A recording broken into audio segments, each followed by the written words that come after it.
Gloria al Señor. Vamos, por favor, a buscar en la palabra del Señor el libro de Mateo, capítulo 3, versículo 17, para poder introducirnos en el mensaje que Dios nos ha traído en este día. Mateo 3:17, la palabra del Señor, el mensaje que le hemos puesto. Qué importante es esto, que entendamos verdaderamente. Hemos estado hablando mucho de esta situación. Bueno, por donde quiera se habla de la segunda venida ya del Señor Jesucristo, pero aún a estas alturas de la venida del Señor es sorprendente. Lo hablamos también la semana pasada de la condición tan triste que tiene la iglesia, que tienen los creyentes. ¿Por qué? Porque estamos viviendo un tiempo de apostasía. Hablamos la semana pasada de que apostatar no es negar que Jesús es Dios. Apostatar, verdaderamente lo que es vivir en apostasía, es lo que estamos viviendo hoy día, que es no creerle a Dios. Qué difícil es creerle al Señor, y lo vemos reflejado en nuestra misma persona, en nuestra propia condición. Estamos viviendo los últimos días, estamos viendo las señales impresionantemente. Ya no hay lugar a dudas, amado hermano. El que no cree que el Señor Jesucristo está por venir, de verdad, no quiero ser grosero, pero yo no sé qué tenga en la cabeza. Y es lamentable porque muchos de nosotros estamos de la misma condición que los que no están en Cristo. Estamos viendo la venida del Señor ya muy pronta, ya muy próxima. ¿Y cómo estamos actuando nosotros? ¿Cómo está nuestra vida? ¿Cómo está nuestro corazón? No nos estamos haciendo verdaderamente un juicio, un autojuicio, para saber si estamos preparados. Y en este día le hemos puesto a este mensaje: Jesús, el primero, entre paréntesis, no el único. Es bien importante, por eso le digo que nosotros hagamos conciencia de las cosas, porque lo que las iglesias están haciendo es negar la condición que Dios quiere para usted y para mí. Que Dios esté esperando que usted y yo trabajemos para que Él termine. Porque dice por medio del apóstol Pablo que Él terminará la obra. Pero nosotros tenemos que trabajar en esa obra. Y en verdad, qué difícil es reconocer que, bueno, no quiero ser pesimista o negativo, pero que estamos muy lejos de la imagen y la semejanza de Jesús. A pocos, yo no sé si días, tal vez meses de su próximo regreso. No hacemos conciencia de cómo me va a encontrar el Señor. Deberíamos estar orando por lo menos 3 veces al día. Y lamentablemente, le vuelvo a repetir, ahí estamos viendo el tiempo de apostasía, que también es una de las señales que anuncian el regreso del Señor Jesús. Así que, hablando precisamente del Señor Jesucristo, el Señor es un tema interminable. Muchísimas maravillas, muchísimas cosas podemos aprender, saber a través de las Escrituras y del Espíritu Santo del Señor Jesús. Pero en este día vamos a ver por qué es el primero. Es el primero, no el único. Por ahí tenemos que comenzar en nuestra vida. Por ahí tenemos que comenzar, más que nada quienes servimos a Dios, al Evangelio de Dios, por ver a Jesucristo como el que va adelante, pero no como el único. Porque si Jesús fuera el único Hijo que Dios ha amado, el único a quien Dios desea en su corazón para servir a su reino, ¿para qué estamos aquí? ¿Para qué llamarnos? ¿Para qué entregarse a Jesucristo? Eso es lo que todos estos varones, ministros de la palabra de Dios, que niegan, que predican, que enseñan que Jesucristo, que no podemos alcanzar su imagen y su semejanza, lamentablemente están llevando a una perdición aquellas personas. Para eso mismo el Señor Jesucristo fue a la cruz, para abrirnos el acceso, para ser hechos hijos de Dios. Dice el libro de Juan que el que cree en su nombre es hecho hijo de Dios, que no es nacido ni por voluntad de varón, ni por voluntad de sangre, ni de carne, sino por la voluntad de Dios. Jesucristo es el primero, pero Dios espera que verdaderamente muchos de nosotros alcancemos esa estatura. Hablamos la semana pasada de quién es verdaderamente Jesús. Por ahí debemos de comenzar para entender lo que es la apostasía. Dijimos que Jesús es la persona que el Espíritu Santo habita para manifestar la esencia, la verdadera naturaleza de Dios y para manifestar su gran poder, las obras. Y que Dios mostró en Jesús lo que es un hijo agradable a Dios. ¿Cómo espera Dios que usted y yo actuemos?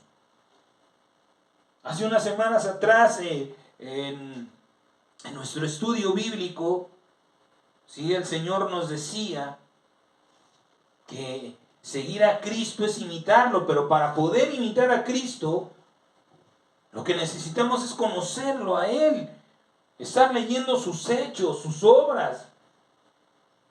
Entonces ahí vamos a ver verdaderamente lo que Dios espera de usted y de mí. Cuando yo lea los evangelios, cuando yo lea no solamente los evangelios, todo lo que Pablo vivió, todo lo que Pedro y Juan, que son los mayores testigos, porque son de quienes escribieron, no solamente poner los ojos primeramente en Jesús, pero en Pablo, en Pedro y en Juan, que escribieron, vemos que también ellos alcanzaron esa gracia delante de Dios. Son un ejemplo a seguir en nuestras vidas. Pero lamentablemente nosotros estamos dejando eso a un lado, porque creemos que ya porque fuimos bautizados, porque estamos declarando que seremos arrebatados, por eso lo seremos. Y se nos olvida que el Señor dijo que en aquel tiempo muchos dirán: Señor, Señor, ¿no hicimos lo que nos mandaste? ¿Y qué les dirá el Padre? ¿Cuál será la respuesta de Dios? No los conozco, apártense de mí. Estamos cayendo en una apostasía y en un engaño tremendo.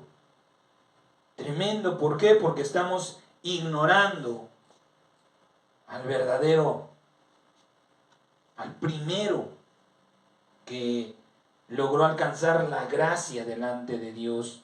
Eso es importante, y le decía que la semana pasada vimos que eso no es apostatar. Decir que Jesús no es Dios no es apostatar, es la verdad. Jesús es la persona en la que Dios habita, pero algún día dejará de habitar.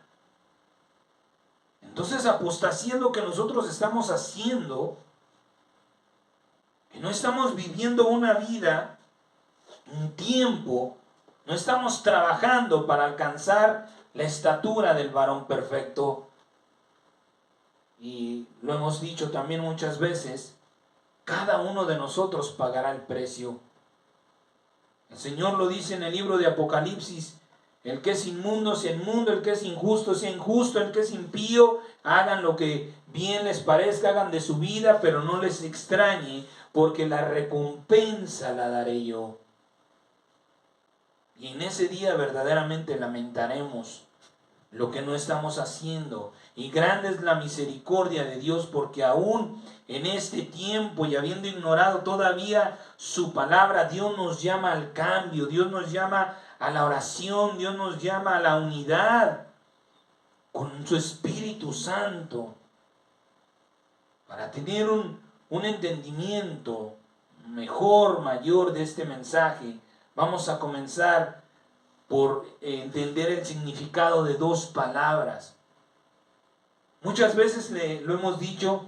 ¿Qué sucede? Yo creo que una palabra significa algo y eso yo lo ministro y eso yo lo doy a conocer, y esto es como lo que llamamos aquí el teléfono descompuesto. Se va distorsionando, se va cambiando, se va modificando y al final lo que deberían de ser las cosas no termina siéndolo. ¿Por qué? Porque no recurrimos a la misma palabra. Así como la palabra de Dios no se puede cambiar, si usted toma un diccionario y lee una palabra y ese mismo diccionario se lo comparte a otra persona, el discernimiento va a ser el mismo.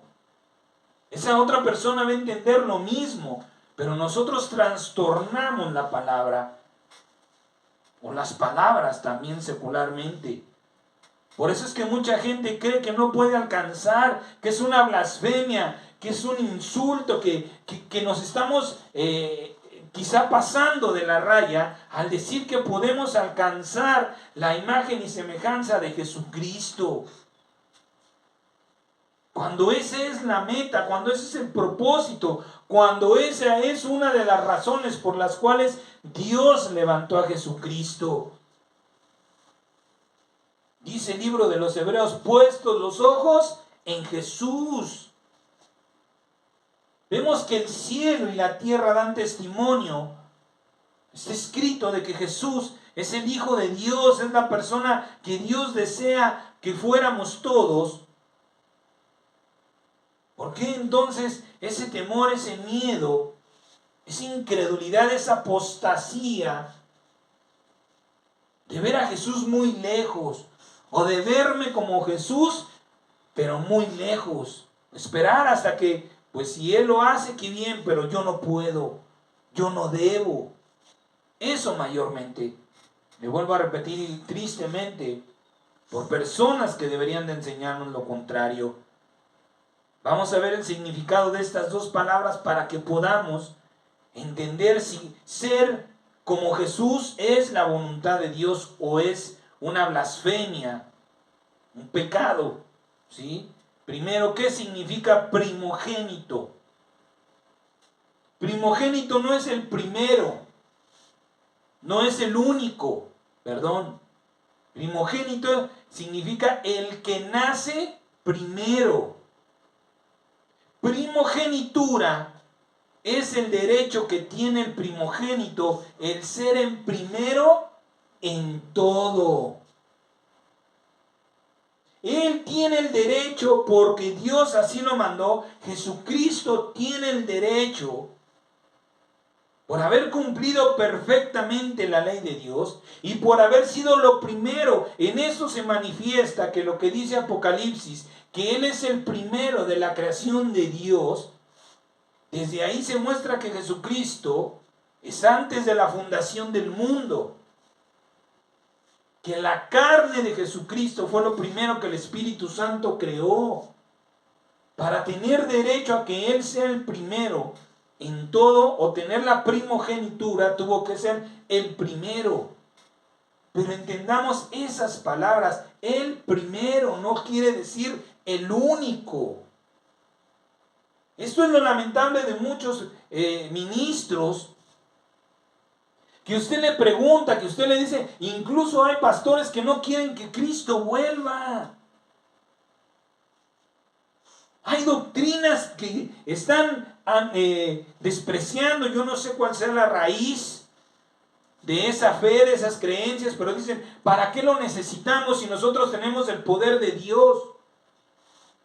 Sí, eso es verdad, pero es una verdad manipulada, engañada, a medias. ¿Por qué razón? Porque lo que Dios determinó que haga usted, no lo voy a hacer yo. Este mensaje lo estoy dando yo porque Dios lo puso en mi corazón. Así, de esa misma manera, lo que Jesucristo, lo que Dios determinó que Jesucristo había de hacer, nadie más lo va a hacer. Por eso necesitamos que Él venga, porque nadie va a traer la paz, la justicia, la salvación, la restauración. Nadie más lo puede hacer. Porque si hay alguien que lo pueda hacer, pues que lo haga ya. Si no necesitamos que venga Jesucristo, pues entonces, mi hermano, ponte a traer paz. Restaura todo lo que se ha corrompido. Y ahí estamos viendo que Jesús va por delante de nosotros, pero enseñándonos lo que le agrada a Dios.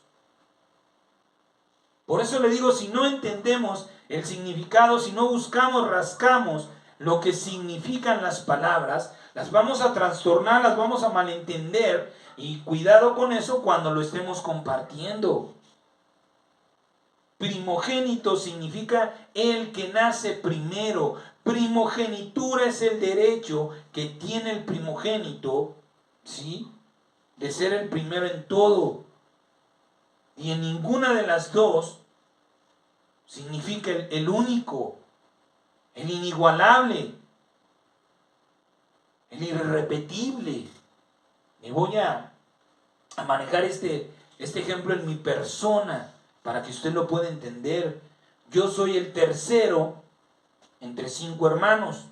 Tengo 2 hermanas mayores y 2 hermanos menores. ¿Pero por qué soy yo el primogénito? Porque soy el primer varón de la familia. Porque las que están arriba de mí son mujeres, y los que están abajo de mí pues ya son después de mí.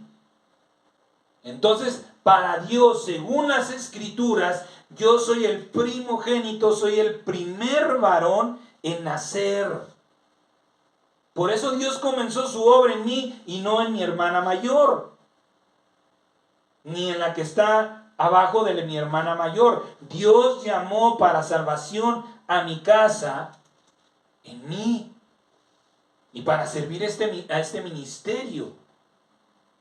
Si de mis hermanos, si entre los 5 todos tuviéramos necesidad de zapatos, según las Escrituras, ¿sí?, yo tengo el derecho, mis padres tienen la obligación o tendrían la obligación de empezar por mí.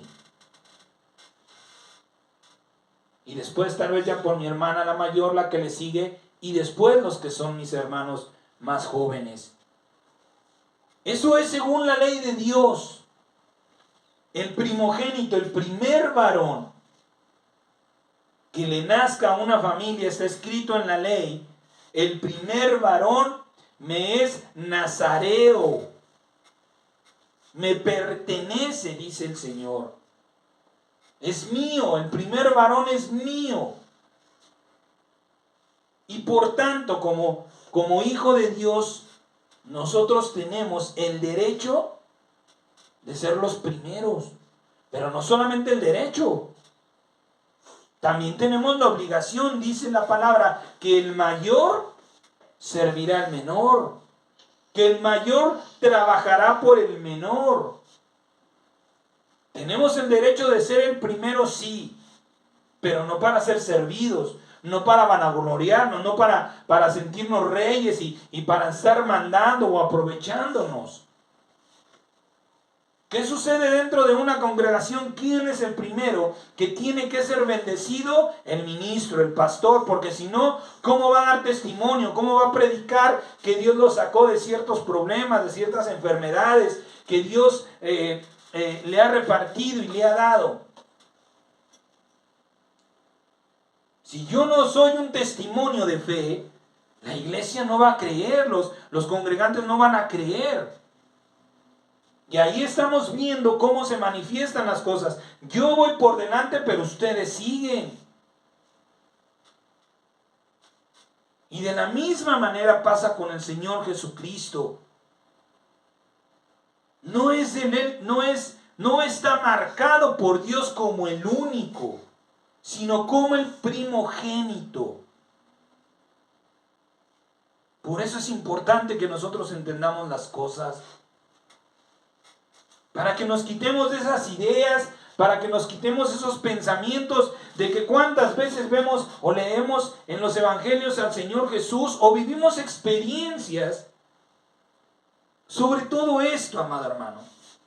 ¿Cuántas veces vivimos las experiencias del Señor Jesucristo y no reaccionamos igual? Si alguien se burla de nosotros, nosotros no nos quedamos callados, pagamos mal por mal. Y cuando hacemos conciencia, cuando el Espíritu Santo nos confronta con nuestro mal, con nuestro pecado, con nuestro mal proceder, yo no sé si usted lo hace, yo sí lo hago, le doy gloria a Dios, pero cómo admiro a mi Salvador y mi Señor Jesucristo. Y me pregunto y le pregunto en el Espíritu, ¿cómo lo hiciste? ¿Cómo hacías para quedarte callado? ¿Cómo en ningún momento le estaban golpeando y en ningún momento se resistió o cambió de parecer? Se quedó callado. Y nos contristamos cuando vemos el ejemplo de Jesús y cuando vemos nuestro testimonio decimos, estoy muy lejos. Nunca, tal vez, no lo sé. Tal vez llegamos a pensar, nunca seré. O si Él no viene, yo nunca podré hacer. Pero esos son pensamientos de muerte. Esos son pensamientos ajenos, pensamientos porque solo Dios sabe cuánta suciedad, mundanalidad, carnalidad hay en nuestra mente y en nuestro corazón. Porque si reinara el Espíritu Santo, nosotros creeríamos que Jesús es el primero, pero que no debe ser el único, que podemos alcanzar esa estatura perfecta. Miren lo que dice Mateo 3:17, dice la palabra, y hubo una voz de los cielos hubo una voz de los cielos que decía, este es mi Hijo amado, en quien tengo complacencia. No está hablando en plural. En este se complace mi alma. ¿Por qué? Porque es el que me obedece. Porque es el que antes de hacer cualquier cosa viene y me busca.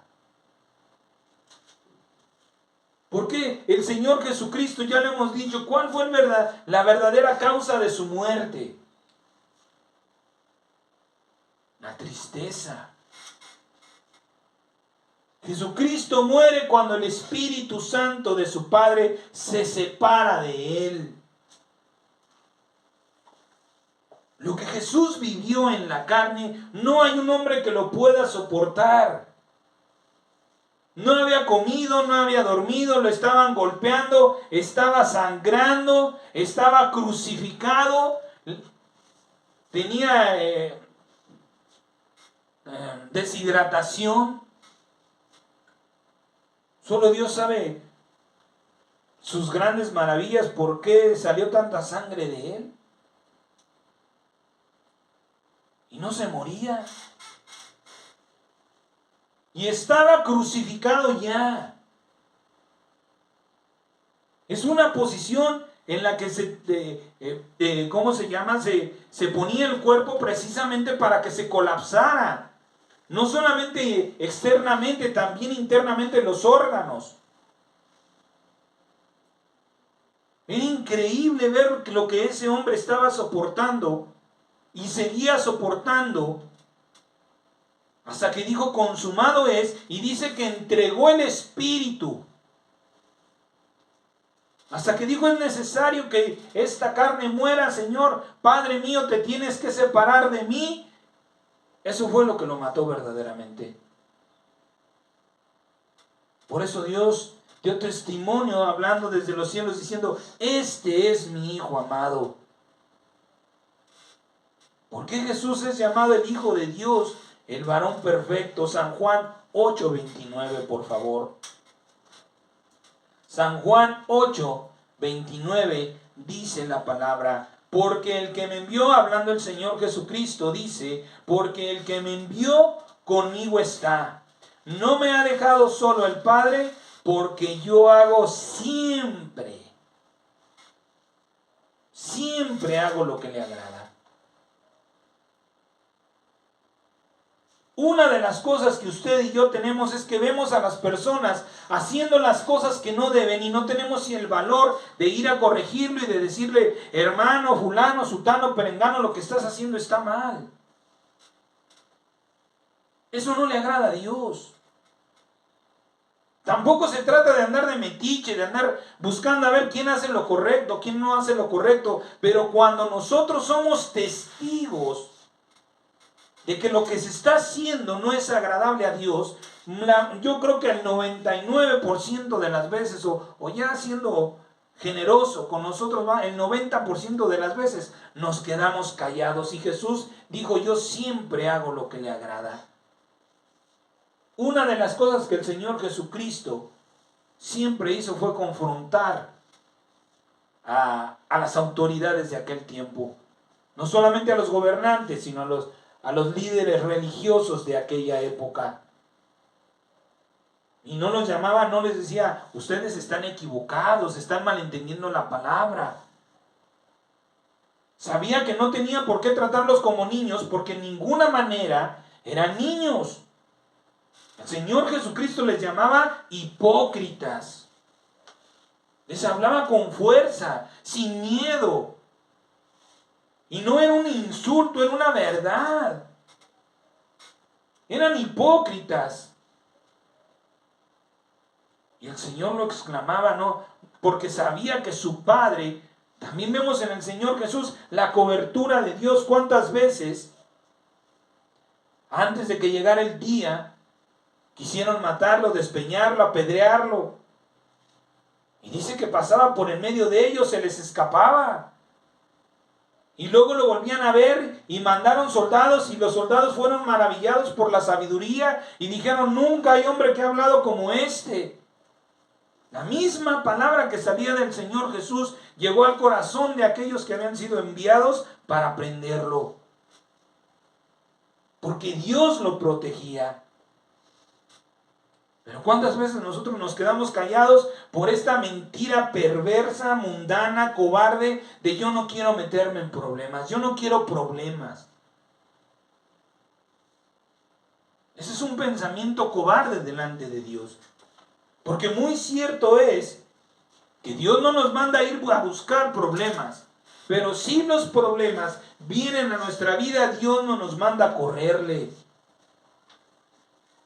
Y el Señor Jesucristo no huía. Y por eso dice la palabra que Dios estaba con él, porque él hace siempre. Dice, yo hago siempre lo que le agrada. Porque él siempre buscaba la voluntad. Jesús confiaba que si Dios mandaba a decirles hipócritas a aquellas autoridades religiosas de aquel tiempo, él lo iba a guardar. No iba a permitir. Aún incluso muerto fue guardado por Dios. Carnalmente muerto, dice la palabra, que Dios mandó desde antes que Él se encarnara y viniera a esta tierra. Dios dijo, no será roto un hueso suyo. Aún la integridad del cuerpo muerto, Dios la guardó, porque Jesús agradaba al Padre. Pero esas maravillas pasan de largo por nuestros ojos. Pasan de largo por nuestra mente y por nuestro corazón. ¿Por qué? Porque le vuelvo a repetir, no estamos verdaderamente viviendo un tiempo de fe. La iglesia está apostatando y ni siquiera se está dando cuenta de cómo está apostatando. Porque si la iglesia estuviera en fe, estuviéramos orando, estuviéramos declarando, Señor, declaramos que tu iglesia, que tu amada, tu esposa, está ceñida de lino fino, limpio y resplandeciente. No puedo dar testimonio de todas las personas, todos los ministros del Evangelio de Dios, pero mayormente de los que comúnmente o frecuentemente aparecen en el YouTube. Hay muchos mensajes que de verdad no están preparando a la iglesia. Que si lo que está pasando con Israel y con Irak es una profecía que viene en el libro de Daniel, ¿y qué te importa a ti si es una profecía? ¿En qué te está beneficiando a ti? ¿En qué te está perjudicando a ti? Si es una profecía, se va a cumplir, gloria a Dios. Pero esa profecía, la profecía que se va a cumplir en ti, es aquí yo vengo y mi galardón conmigo. ¿Cómo estás tú para recibir del justo juez lo que realmente te mereces? Si el problema ya es una profecía, gloria a Dios, se va a cumplir sin que hagamos lo que hagamos. No lo vamos a cambiar. Pero lo que sí voy a cambiar es mi condición delante de Dios.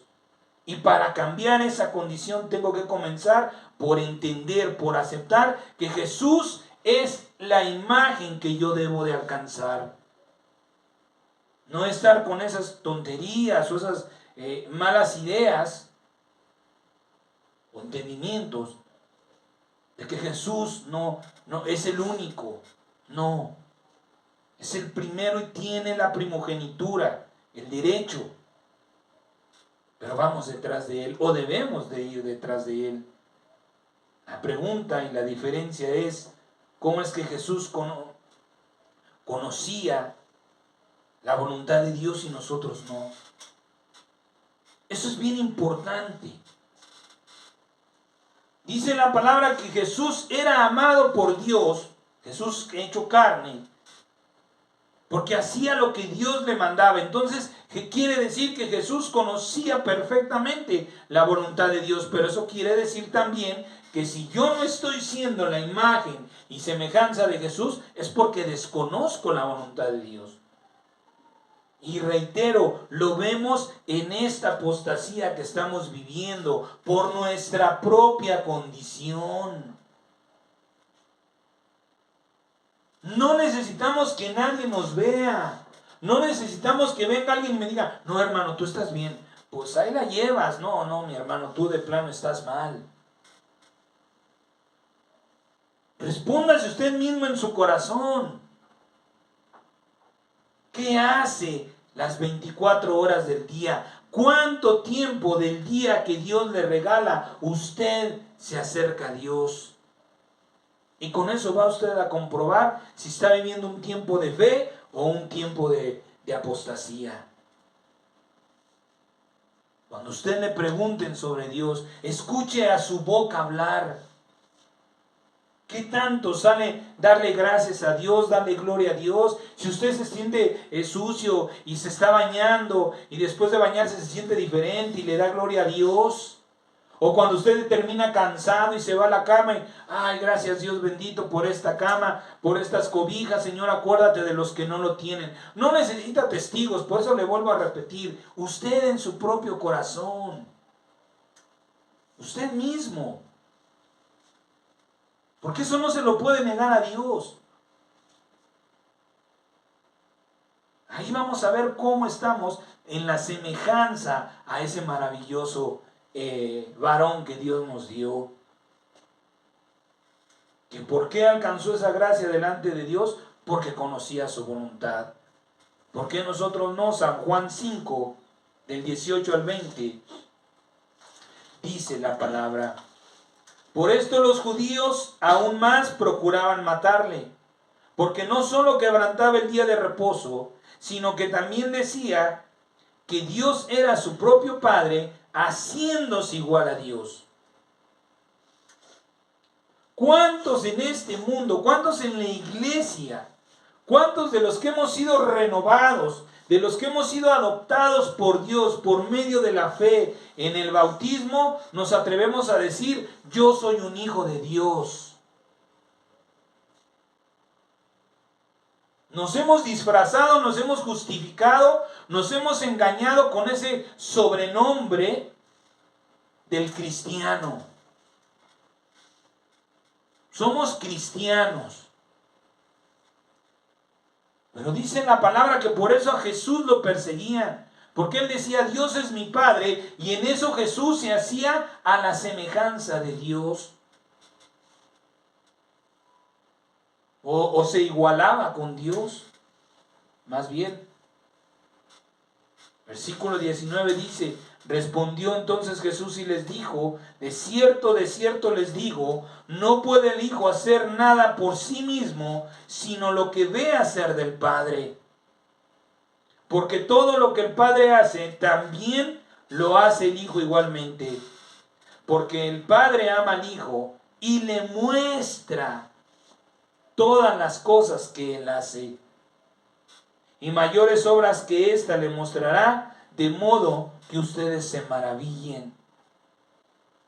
Jesús vivía una vida tan perfectamente espiritual que Dios le mostraba las cosas que habían de sobrevenir. Antes de que las cosas sucedieran, Jesús ya sabía, por tanto Él estaba preparado. Él sabía que en aquel día de la fiesta, cuando Él subiera a Jerusalén, después de sus hermanos, por eso él le dice, cuando sus hermanos le dicen: no vas a subir a la fiesta, Él le dice: no, porque mi tiempo aún no ha llegado.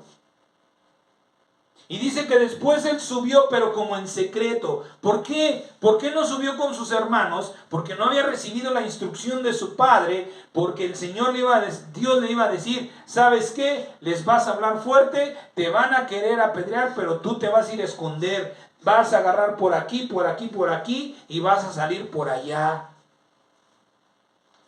Cuando Jesús recibió las instrucciones de su Padre, entonces fue, les habló, y cuando quisieron aprenderlo nuevamente, dice la palabra que se escondió en el templo.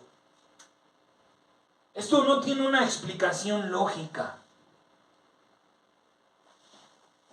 ¿Cómo es que una persona que estaba rodeada pudo escapárseles? Porque no lo veían de frente.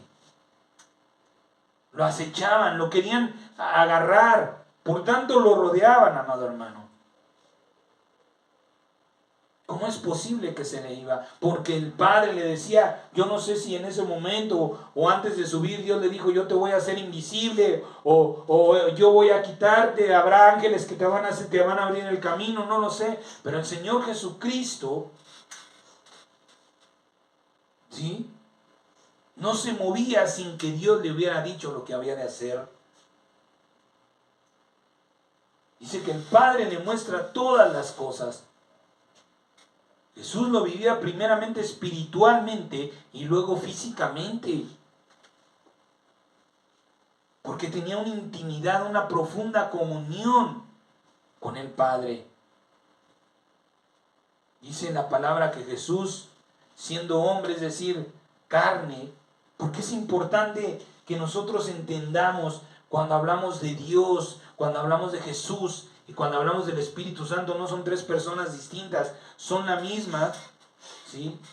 Cuando hablamos de Jesús, ¿por qué hablamos de Jesús? Para que usted y yo tengamos entendimiento de que ninguna diferencia hay entre ese Jesús y usted. Diferencias, digamos, físicas, materiales. La única diferencia es que Él vivía una vida espiritual que nosotros hemos sido llamados para vivir, pero que no la hemos querido vivir. Esa es la única diferencia. Pero ese Jesús, siendo hombre, siendo carne, se hacía igual a Dios.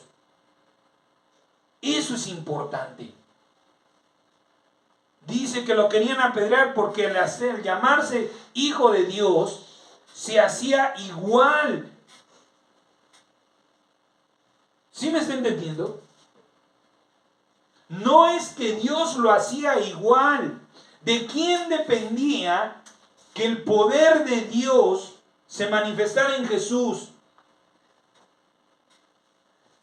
En Jesús. Jesús se hacía igual. No es que Dios lo empoderara. Es que Jesús se hacía igual. Cuando nosotros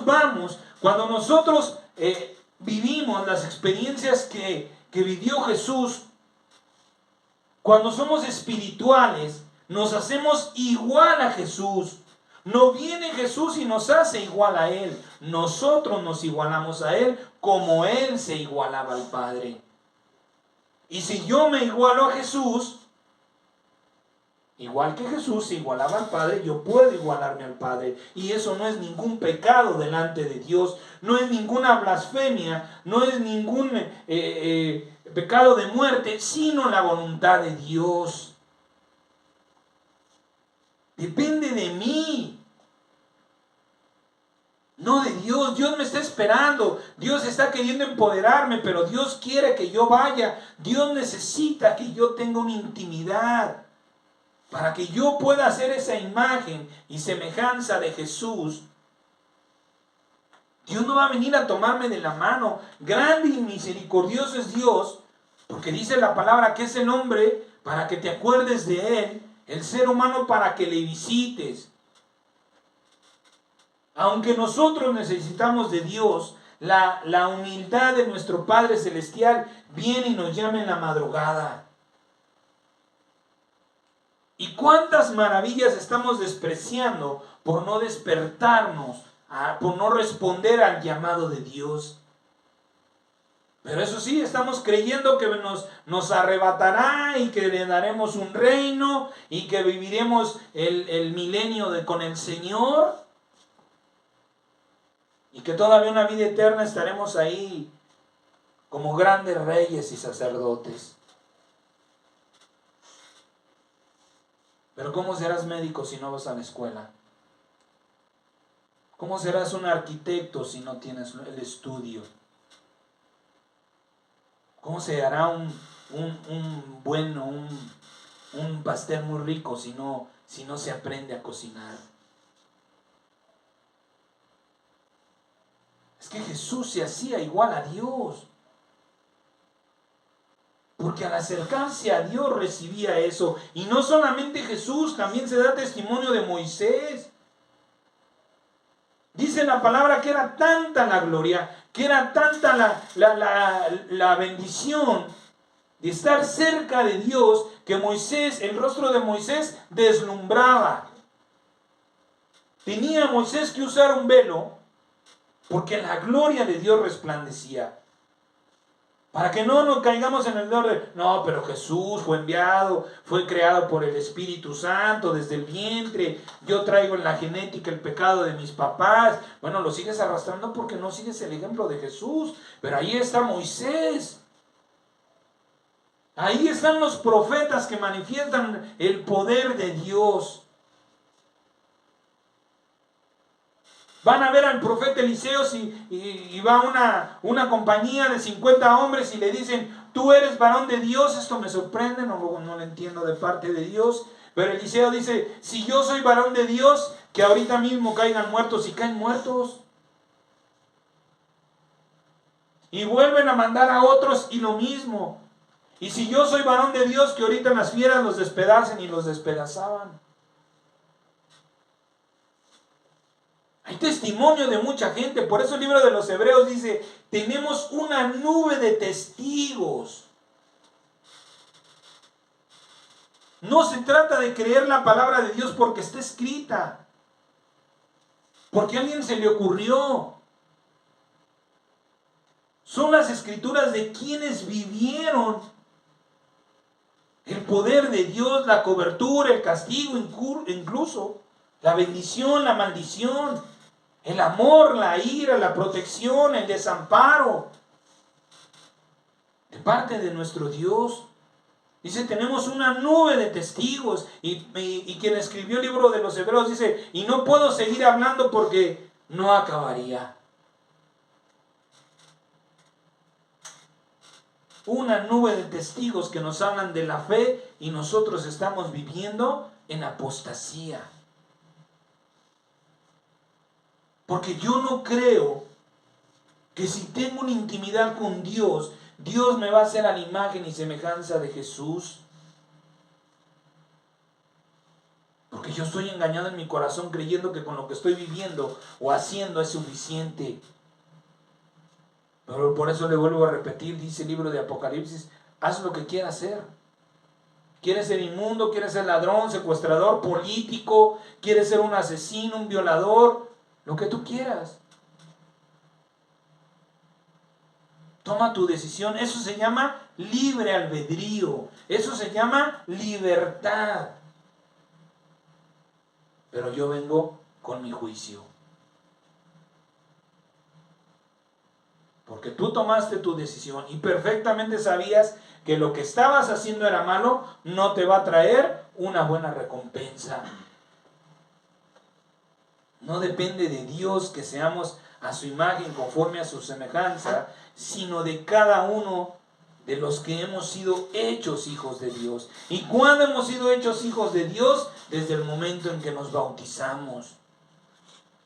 Porque recibimos el Espíritu de Jesucristo, el Espíritu de vida eterna. ¿Cómo nos podemos hacer como Jesús? Jesús lo hace. ¿Cómo podemos hacernos iguales a Dios? ¿Cómo alcanzamos eso? Como lo hizo Jesucristo. Cuando oramos, cuando entramos a la presencia de Dios, lo hacemos de modo y forma espiritual. Y cuando actuamos de la misma manera en que Él actuaba, pues entonces viene a transformarse, a manifestarse el Espíritu del Señor. Es cuando nos movemos en lo espiritual. Si nosotros nos movemos dentro de las cosas espirituales, el Espíritu de Dios se va a mover en nosotros. No que Dios quiera que nosotros seamos juguetes, que seamos títeres, que Dios quiera... es que es difícil de entender. ¿Cómo es que Dios te da una vida y Dios quiere guiar tu vida? Entonces, ¿para qué me la dio? No, ciertamente te lo vuelvo a repetir. El que es injusto, sea injusto, dice el Señor. Yo te di la vida, vívela como quieras, pero yo te voy a juzgar. Para que no te juzgue, vive la vida conforme a la voluntad de Dios. Y es no haciendo el mal, sino reprendiendo el mal, buscando el bien, buscando la dirección de nuestro Padre Celestial. Y vuelvo a repetir, cuando nos movemos en lo espiritual, el Espíritu Santo se mueve en nuestra vida. Nos da esa fuerza. ¿Cuántas veces estamos viendo quizá las redes sociales, el TikTok, los videos, tanta tontería y decimos, no, ya. Y ese ya se postergó, ya se alargó durante 2 horas. Y no pudiste. Y llenaste tu mente y tu corazón de cosas que no te sirven, porque no te mueves en lo espiritual. Por eso el Espíritu Santo no te empodera para que digas, no, ya basta de tonterías, esto no me sirve. ¿Cuántas veces lo decimos de palabra, pero no de obra? Si no nos movemos en lo espiritual, el Espíritu Santo no se puede mover en nosotros como en Jesús. San Juan capítulo 4, verso 24, dice la palabra de Dios: Dios es espíritu, y los que lo adoran en espíritu y en verdad es necesario que lo adoren. Es decir, yo no nada más tengo que creer en Jesús, yo tengo que buscar a ese Jesús. Aunque mis ojos no lo puedan ver, yo tengo que buscar a ese Jesús a través de la oración y a través del testimonio que se da de Él, por medio de las Escrituras. Porque dice la palabra que Él es el camino al Padre. Antes de llegar a Dios, yo tengo que ir a buscar a Jesús. Antes de poder agradarle a Dios, tengo que aprender a imitar a Jesús. Y muchas veces estamos queriendo llegar al Padre saltándonos a Jesús. Estamos creyendo que viviremos una vida eterna cuando no estamos revistiéndonos de Jesucristo. Queremos vivir una vida eterna, pero no estamos viviendo conforme al Espíritu de Dios, al Espíritu de Jesús. Hay mucha discrepancia en Jesús. Muchos afirman que por ser la encarnación de Dios nadie puede ser como Él. Pero ¿qué dice Él en las escrituras, las cuales no pueden ser cambiadas? Ahí mismo, San Juan 14:12. ¿Qué dice Jesús de usted y de mí? Él, aquel que muchos se atreven a afirmar que no, que es una blasfemia, que es un insulto, que es un pecado, que pecamos ante Dios al igualarnos a Jesús. Eso lo decían los mismos judíos que juzgaron a Jesús. Tú, al decir que eres hijo de Dios, te igualas a Él. Ese mismo pensamiento que tenían los judíos, muchos pastores lo tienen hoy día. ¿Por qué? Porque dicen que no podemos igualarnos a Jesús, que no podemos superar a ese Jesús. Pero ¿qué dice? ¿Qué dejó escrito ese mismo Jesús? San Juan 14 dice: de cierto les digo, el que en mí cree, las obras que yo hago, él también las hará, y aún mayores, porque yo voy al Padre. ¿Por qué podemos superar las obras de Jesús? ¿Porque somos mejores que Jesús o porque recibimos el Espíritu de ese mismo Jesús? Podemos superar esas obras porque el Espíritu que obraba en ese Jesús fue derramado en mí. Entonces las obras, ¿quién las va a venir haciendo? El Espíritu de Dios. Es el Espíritu Santo. Pero ¿por qué no se manifiestan maravillas en mi vida del Espíritu Santo? Porque eso está reflejando cuál es mi comunión con el Espíritu Santo. Hace unos días en el estudio bíblico nos decía una hermana de uno de sus hijos que lamentablemente no recuerdo si era su esposa o su novia, lo metió en una secta satanista y dice que tiene ahí el muñequito y dice: es que yo tengo el demonio en mi casa, dice, pero me da miedo. Me da miedo sacarlo, me da miedo tocarlo.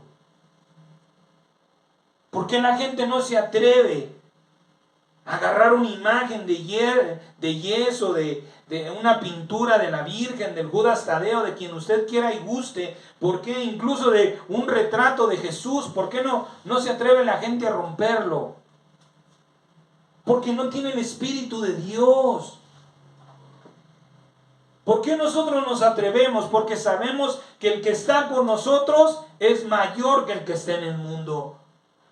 Confiamos en esa palabra, pero lamentablemente no vivimos esa palabra. ¿Por qué digo que confiamos? Porque son esporádicas nuestras reacciones, nuestras obras, pero no son siempre las mismas. Y eso lo hacemos por el Espíritu Santo que nos da convicción. Si yo le digo: no, hermano, usted no puede ser como Jesús, usted no puede hacer las obras como Jesús, ¿sabe qué estoy diciendo yo? Estoy diciendo que Jesús es un mentiroso. Entonces yo le estoy hablando de un mentiroso. Yo quiero que usted le crea a alguien que miente. Usted puede hacerlo porque ese mismo Jesús lo dijo. Ustedes van a hacer más obras que yo porque yo me voy. Porque mi tiempo aquí terminó. Jesús aproximadamente se cree que su ministerio duró 3 años. Aunque se cree que vivió 33 años, no durante los 33 años sirvió. Aproximadamente tenía 30 años cuando empezó su ministerio. Entonces lo que Jesús pudo haber hecho en 3 años no se compara con lo que usted puede hacer o pudiéramos haber hecho si tuviéramos esa fe durante 10 años. Obviamente que una persona que trabaja 5 va a tener menos que una persona que trabaja 10. Pero ¿por qué nos atrevemos a decir que no es cierto? ¿Por qué nos atrevemos a trastornar la palabra, la verdad de lo que está escrito? porque ahí estamos viendo la discrepancia en nuestro interior. No estoy creyéndole al Espíritu Santo porque no estoy yendo al Espíritu Santo. Igualar a Jesús no solo es permitido por Él mismo, sino también aprobado por Dios. Romanos 8, 28 al 30, por favor.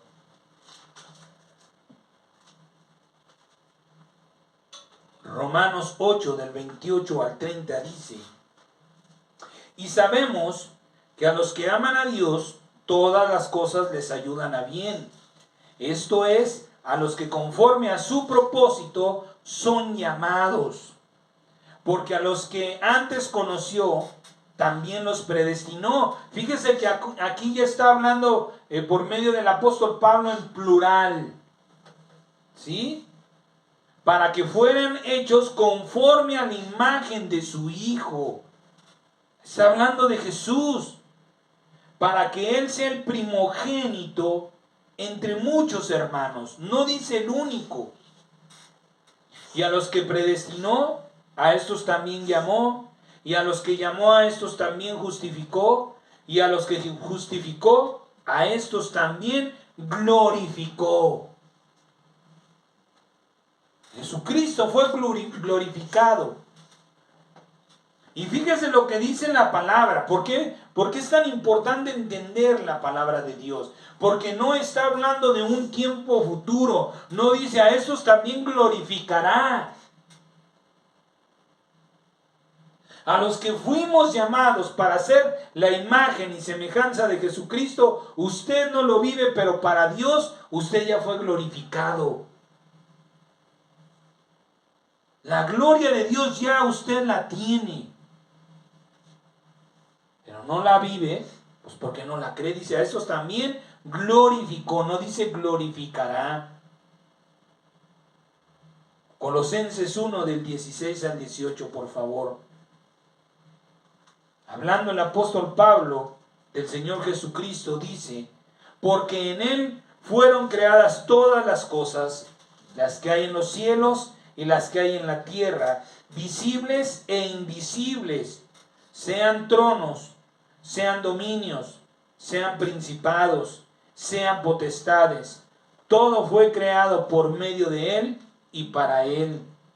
Y Él es antes de todas las cosas, y todas las cosas en Él subsisten. Y Él es la cabeza del cuerpo, que es la iglesia.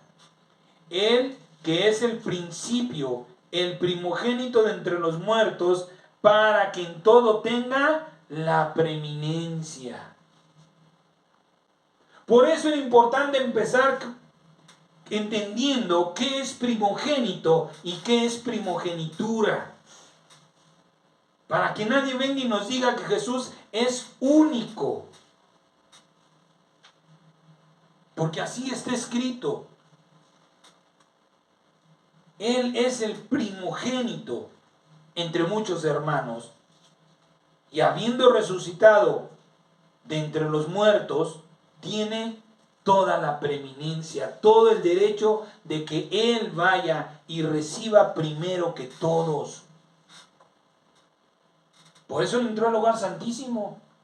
Por eso Él entró al reino del Padre. Por eso Él dice, yo me he sentado en el trono de mi Padre y así los haré sentar. Porque nadie más. Y así como muchos dicen, no, que no venga, ¿quién entonces te va a sentar en el trono de Dios?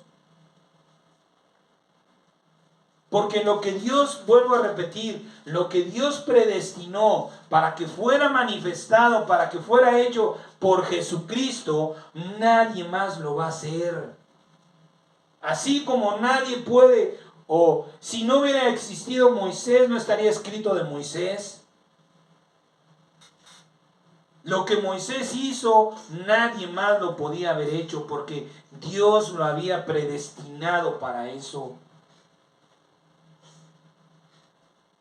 Por eso Él lleva esa preeminencia.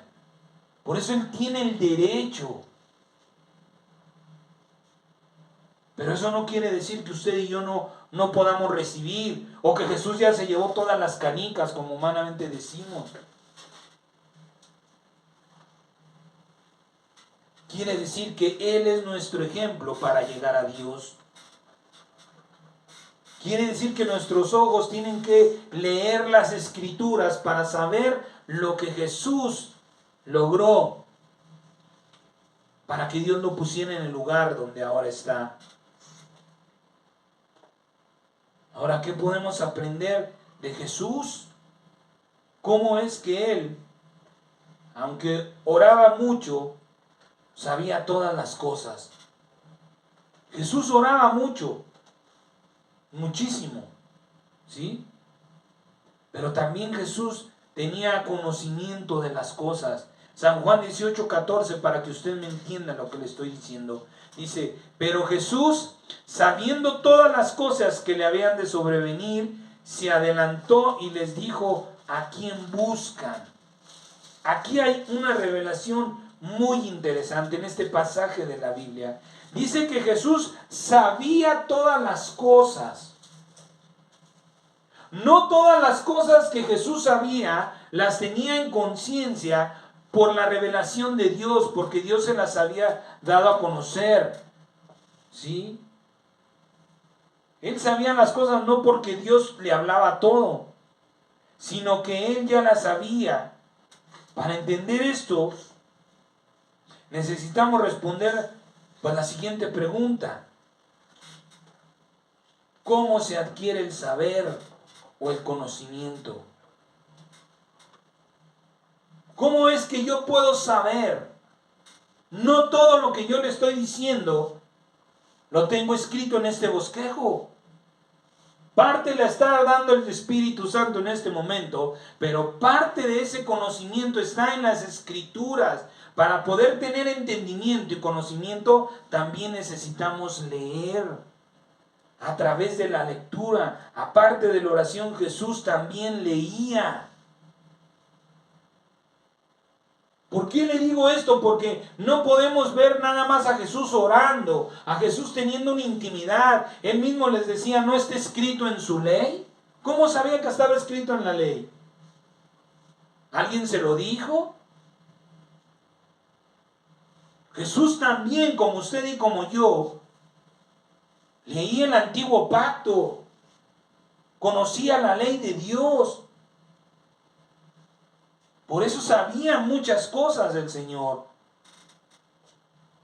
Y sí, le vuelvo a repetir, aparte de la oración, Jesús también leía no solo la ley, sino un libro espiritual, un libro que nadie puede ver ni leer, sino aquel que en espíritu y en verdad lo busca. Salmos, por favor. Salmos, por favor, 13 al 10, 139, Salmo 139, del 13 al 16. Mire lo que está escrito. Dice la palabra, porque tú formaste mis entrañas, tú me hiciste en el vientre de mi madre. Te alabaré, porque formidables, maravillosas son tus obras. Estoy maravillado y mi alma lo sabe muy bien. No fue encubierto de ti mi cuerpo, bien que en lo oculto fui formado y entretejido en lo más profundo de la tierra. Mi embrión vieron tus ojos y en tu libro estaban escritas todas aquellas cosas que fueron luego formadas sin faltar una de ellas. ¿Qué nos dice el Espíritu? ¿Qué nos dice la palabra? Que hay un libro en los cielos que Dios escribe, que esté escrito y Dios va escribiendo. Por eso le vuelvo a repetir que es un libro espiritual. Usted y yo necesitamos ser espirituales para poder tener acceso a ese libro. Por eso Jesús conocía muchas cosas. No es que las 24 horas del día, no es que Jesús fuera a orar 3 horas y Dios le revelaba las 24 horas del día siguiente.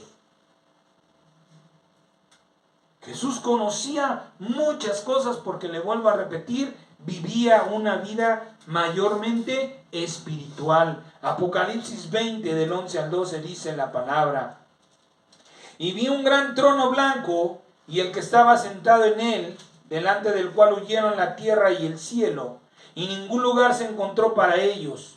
Y vi a los muertos, grandes y pequeños, de pie ante Dios.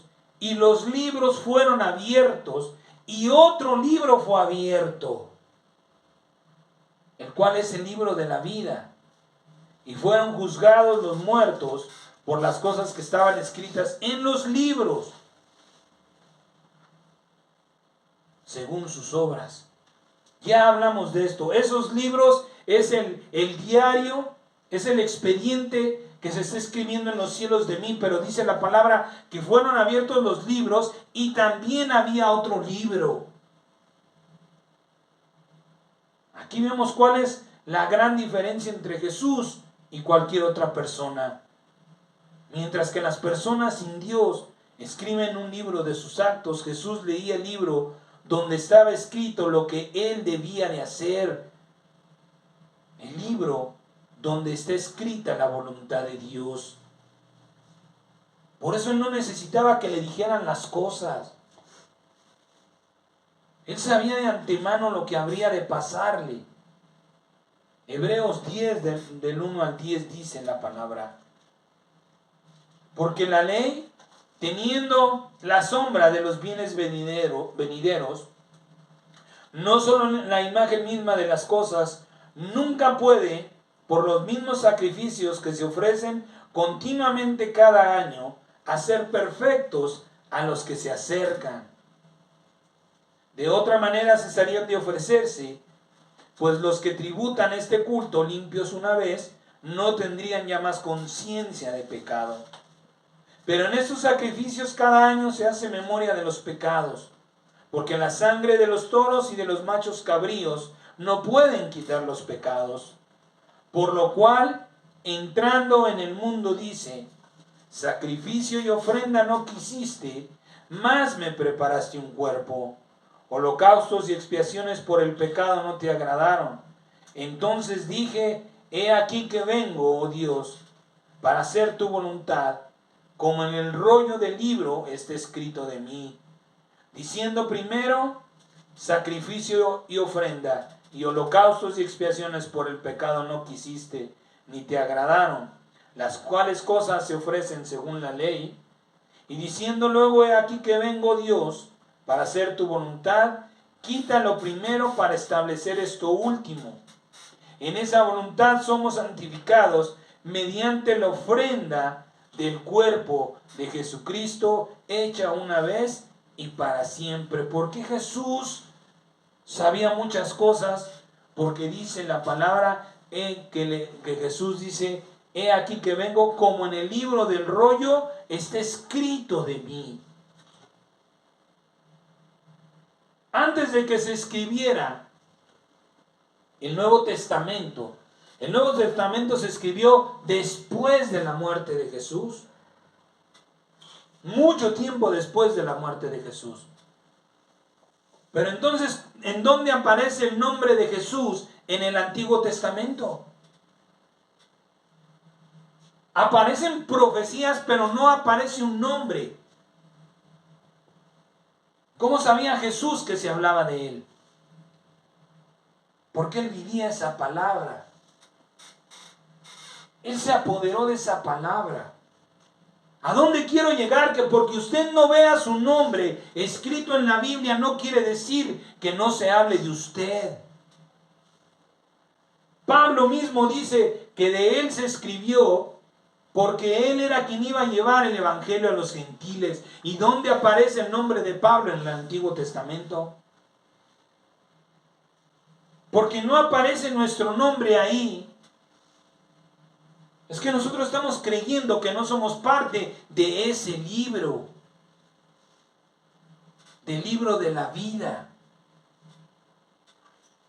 Y eso no lo estamos viviendo. ¿Por qué razón? Insisto, por nuestra vida carnal y por nuestra pobre vida espiritual. siendo Jesús el primogénito de todos y teniendo la primogenitura en todo, quiere decir que en Él se hace todo primero, para que viendo tengamos fe y amor en Dios, para que en nosotros también se cumpla su voluntad. ¿Cuál es el libro que está escrito y nadie puede ver para saber las cosas que cada uno y día a día, según la voluntad de Dios, se deben cumplir en sus hijos? Ese libro está en la mente y en el corazón de Dios. Para que yo pueda ver un libro espiritual, ¿qué tengo que ser? Espiritual. Para que yo pueda leer un libro escrito, ¿qué necesito? Mis ojos carnales, físicos, para poder entender la voluntad de Dios para mi vida. El libro que se está escribiendo, de aquel que en las entrañas, en lo profundo, en lo encubierto me formó. Yo necesito ser espiritual, hacerme igual a Dios. Dios es espíritu, por eso dice la palabra que Jesús se hacía igual a Dios. Dios es espíritu. ¿Cómo me hago igual a Dios? Siendo espiritual, no queriendo ver a Dios, sino creyendo que Dios me ve. Acercándome a Él como me acerco a cualquier persona. Oyendo a Dios como escucho a cualquier persona, obedeciendo a Dios como escucho a cualquier persona. Cuando Dios te levanta, Señor, heme aquí, no creyendo que Dios se levanta porque tienes una palabrería muy bonita o haces unas oraciones muy hermosas o porque tienes un corazón que se acuerda de los demás. No te levantes pensando en lo que Dios le agrada, levántate preguntándole a Dios. Señor, heme aquí. Tú me diste vida, tú me despertaste, tú me llamaste. ¿Qué es lo que tú quieres de mí? ¿Qué es lo que tú buscas de mí? ¿Usted cree que Jesús entraba en oración y oía lo que Dios le hablaba porque Jesús hablaba? Dice el libro de Eclesiastés, cuando vayas a la casa de Dios, ve más para oír que para hablar. Cuando entres a la presencia de Dios, espiritualmente, mentalmente, ¿sí? Prepárate más para decir, ¿cómo te voy a oír? Escuche su interior. Escuchen esos versos bíblicos que están sembrados en su mente y en su corazón. Y recurra a la Biblia. Busque el capítulo donde está escrito ese verso y léalo. Y así usted va a saber lo que Dios le está dando a conocer, le está revelando por el libro que Dios está escribiendo, por el libro que está escrito. Pero si no estamos viviendo una vida espiritual, no vamos a ser iguales a Dios, porque Dios es espíritu. Isaías 46, del 9 al 13. Por favor. Isaías 46, del 9 al 13, dice la palabra. Acuérdense de las cosas pasadas desde los tiempos antiguos, porque yo soy Dios, y no hay otro Dios, y nada hay semejante a mí. Dios sí se muestra como único. Dios sí, Jesús no. Que anuncio lo por venir desde el principio y desde la antigüedad lo que aún no era hecho. Que digo, mi consejo permanecerá y haré todo lo que quiero.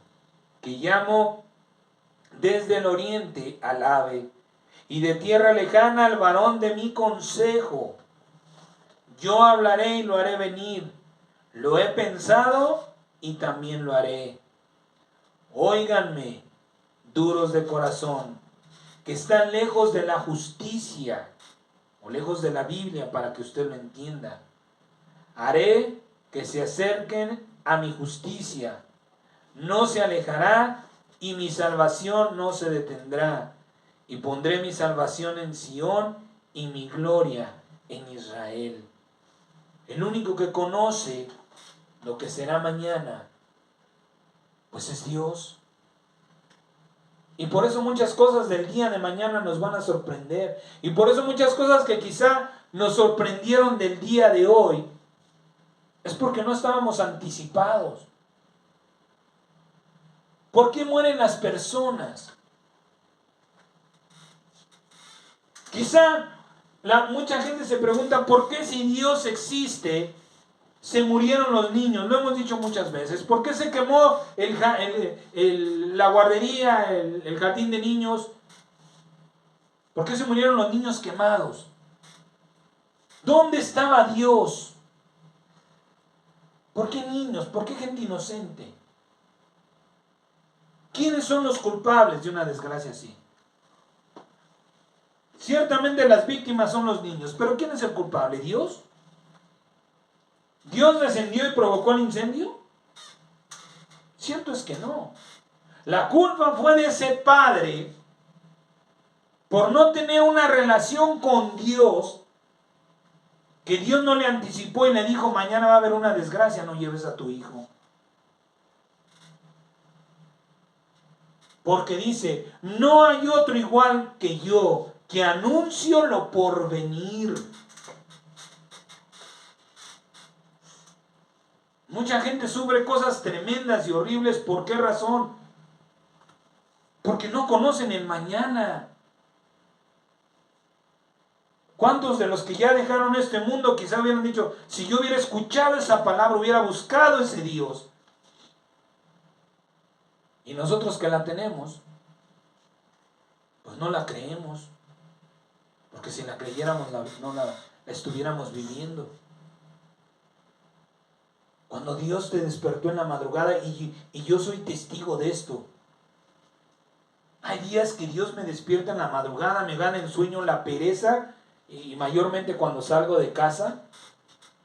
Y lo he vivido de un lado y de otro lado. Hay veces que me he levantado, salgo más temprano, agarro el primer camión, la primer combi, y resulta que después de que yo pasé, hubo una manifestación, pasó un accidente y me ha pasado al revés. No me levanto, no le tomo importancia y me toca el tráfico y voy de malas y llego tarde y me han pasado, gracias a Dios, no desgracias. Pero eso es una de las cosas que he aprendido. Que si Dios me llama por la madrugada es porque quiere anticipar algo. Porque quiere bendecir mi día, mi vida, mi día. Pero si yo no me estoy moviendo en lo espiritual, yo no me estoy haciendo igual a Dios. La oración, la Biblia y lo que está en la mente y en el corazón de Dios hacen saber a sus hijos lo que está escrito, pero para que lo pongan por obra, no para que se escriba de nosotros, sino para que nosotros hagamos lo que ya está escrito. Terminamos con esta maravillosa palabra que también es una fuerte advertencia que hemos leído muchas veces. Vamos a leer todo el capítulo 12 del libro de los Hebreos. Es una maravillosa palabra, pero también es una fuerte advertencia de lo maravilloso que es, del fuego, del amor y el fuego de Dios. Dice Hebreos 12 del 1 al 29. Por tanto, nosotros también, teniendo en derredor nuestro tan grande nube de testigos, despojémonos de todo peso y del pecado que nos asedia, y corramos con paciencia la carrera que tenemos por delante, puestos los ojos en Jesús, el autor y consumador de la fe, el cual por el gozo puesto delante de él, sufrió la cruz, menospreciando el oprobio, y se sentó a la diestra del trono de Dios. Consideren aquel que sufrió tal contradicción de pecadores contra sí mismo, para que su ánimo no se canse hasta desmayar, porque aún no han resistido hasta la sangre, combatiendo contra el pecado. Y saben, y han ya olvidado la exhortación que como a hijos se les dirige, diciendo: Hijo mío, no menosprecies la disciplina del Señor, ni desmayes cuando eres reprendido por Él, porque el Señor al que ama disciplina, y azota a todo al que recibe por hijo. Si soportan la disciplina, Dios los trata como a hijos, porque ¿qué hijo es aquel a quien el Padre no disciplina?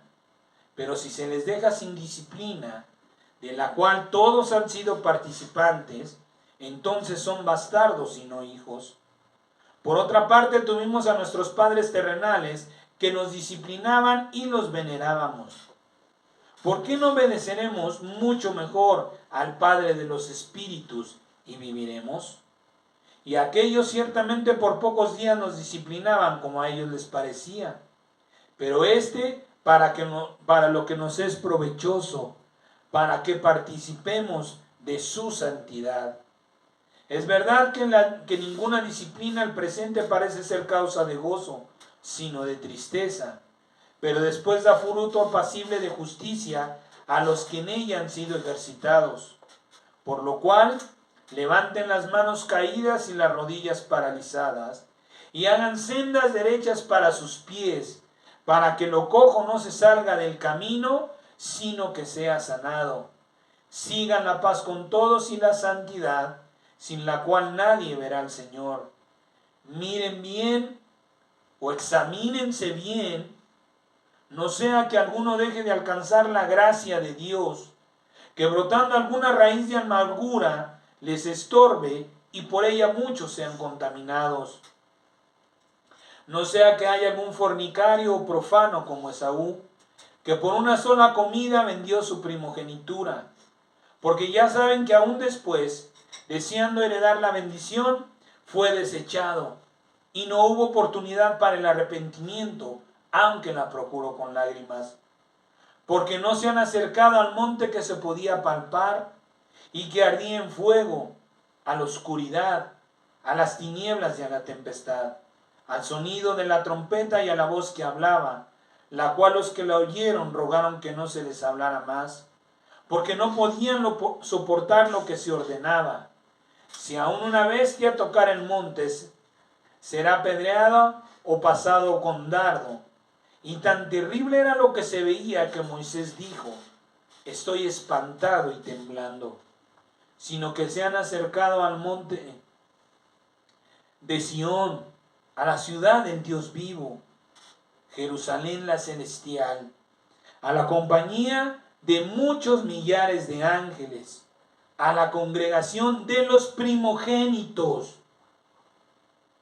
¿Se da cuenta cómo Jesús no es el único primogénito? A la congregación de los primogénitos que están inscritos en los cielos, a Dios, el juez de todos, a los espíritus de los justos hechos perfectos, a Jesús, el mediador del nuevo pacto, y a la sangre rociada que habla mejor que la de Abel. Miren que no desechen al que habla, porque si no escaparon aquellos que desecharon al que los amonestaba en la tierra, mucho menos nosotros si desecháramos al que amonesta desde los cielos, la voz del cual conmovió entonces la tierra, pero ahora prometido, diciendo: aún una vez, y conmoveré no solamente la tierra, sino también el cielo. Y esta frase, aún una vez, indica la remoción de las cosas conmovibles como cosas hechas, para que queden las inconmovibles. Así que, recibiendo nosotros un reino inconmovible, tengamos gratitud y mediante ella sirvamos a Dios, agradándole con temor y reverencia, porque nuestro Dios es fuego consumidor. Mire qué gran advertencia de algo tan maravilloso, tan grande ha sido lo que Dios ha hecho en Jesús y nos lo ha entregado, que dice la palabra que no va a permitir que nosotros, por nuestra ignorancia o por la dureza de nuestro corazón, tengamos a Jesús como cualquier otra persona. Por eso dice la palabra que Él vuelve por los que le esperan. Por eso los judíos no serán arrebatados porque no tienen a Jesús, como mucha gente no lo tiene por Salvador. Pero la gracia y la misericordia de Dios nos ha dado a Jesús en espíritu para que nosotros vivamos una vida más espiritual y de esta manera podamos igualarnos, poder entender la mente y el corazón de nuestro Dios. Vamos a dar gracias a Dios.